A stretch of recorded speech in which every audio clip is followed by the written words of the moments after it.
지금은 주민주권 시대다. 대한민국 주권이 국민에 있는 줄 알지만 국민 개념은 추상적이다. 투표할 때나 주권자 행세한다.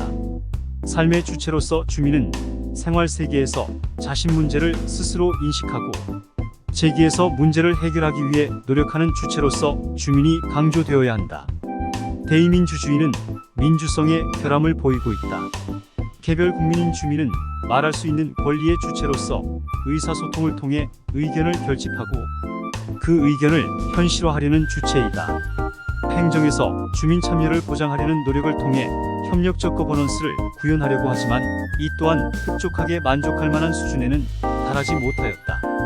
한국 사회에서 2002년 월드컵 붉은 악마 응원을 통해 생활 속에서 주민들의 역동성을 체감하였고 촛불 집회를 통해 주민이 자신의 존재를 자각하게 되었다.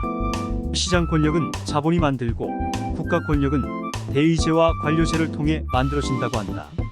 시민 권력은 시민 내지 주민의 결집된 힘에 의해 형성된다. 가던 길을 잠시 멈춰서 우리네 역사 속에서 주민의 자각과 각성이 깨어났던 때를 되돌아보고 싶다. 1860년 수훈 최재우는 인내천 사상을 핵심으로 하는 동학을 창조하였다. 사람이 곧 하늘이다. 내 안에 하늘님을 모시고 있다. 신이 내 속에 있고 신과 내가 하나다. 내가 하늘이듯이 내 이웃도 하늘이다. 하여 동학은 이웃 사람을 하늘로 대하라고 하였다. 당시 조선 왕조 체제 하에서 일반 백성은 피지배계층일 뿐 보잘것없는 하찮은 존재였다. 양반이 아닌 사람은 사람 대접을 받지 못하던 시대였다. 그런데 동학에서는 양반이 아닌 상놈 머슴도 그 마음 안에 하늘님이 계신다고 자각하였다.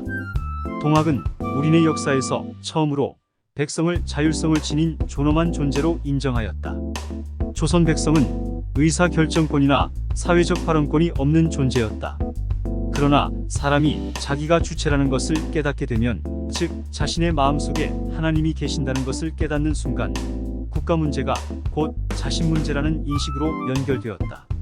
그 전에는 이런 문제는 조정, 즉 현대식으로 바꿔 말하자면 국가나 정부 문제는 저 사람들의 문제라고 알았으나 자신이 하나님을 모시고 있는 존재라는 것은 인식하고서는 국가 문제, 곧 외세 문제가 곧바로 나의 문제라는 것과 바로 연결되었다. 하여 1894년 농민군은 보국안민, 제폭구민, 황제창생을 내세우고 공항농민운동으로 발전하였다. 농민들이 자신의 마음속에 하나님이 계시는 귀한 존재임을 깨닫고 자신의 존엄성을 깨닫는 순간 눈이 뜨인 것이다. 의식이 개혁된 것이다. 국가 문제가 남의 문제가 아니라 자신 문제임을 깨닫게 되고 나라를 지키기 위해 목숨을 바칠 수 있는 존재로 거듭 태어난 것이다. 연구에 의하면 집강소는 세계 최초의 농민민중의 지방자치정권이라고 할 수 있다. 동학농민군이 집강소를 설치 운영한 것 자체가 주민의 사회적 의식의 성장을 의미한다고 볼 수 있다. 집강소는 민관협치, 즉 열린행정을 의미하는 거버넌스적 성격을 지녔다. 주민자치는 주민 스스로 지역의 문제를 자기 책임하에 처리하는 것이다. 주민이 깨어나야 한다. 권리 위에서 잠자고 있는 자는 보호받지 못한다는 법원이 있다. 주민 스스로 지역의 주인임을 자각해야 한다. 주민자치를 남의 일처럼 하면 안 된다. 마을 일이 내 일이라고 생각하는 순간 그것은 지역의 문제가 나의 문제가 된다. 깨어있는 주민의 조직화된 힘이 지역을 변화시킨다.